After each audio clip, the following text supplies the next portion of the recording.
Fun Day Sunday ang dalit sa longest running comedy gag show sa nasod ang Bubble Gang human gi-anunsyo niini ang bagong time slot. Makita ang Bubble Gang alas 6 sa gabi, sugod karong Domingo, July 9. Padayon ang kalingawan nga dalit nila Michael V, Paulo Contes, Bubble Girls ug uban pa. Confirm nga makatrabaho pagbalik ni Juancho Trevino silang Barbie Forteza o David Licauco sa remake sa Maging Sino Ka Man. Excited kaayo si Juancho nga makatrabaho si David ilabi na nga aduna na sila ligon nga panagkigalaay nga naumol sa Maria Clara at Ibarra. Nalingaw ang mga netizen sa version ni Abot Kamay na pangarap star Jillian Ward sa Bakit Malungkot ang Beshi Ko nga TikTok video human kini miani og libuan ka mga views o reactions ang iyang maka good vibes nga video.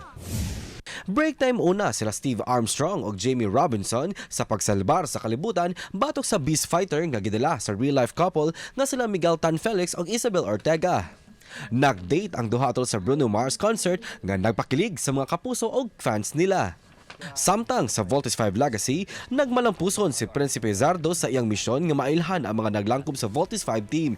Gumika niini, mibalik siya sa Boa Zenian Empire o dito himo ang plano aron mapildi ang Voltes 5. Igo na ba ang nakuha niyang impormasyon aron maangkon ang kadaugan?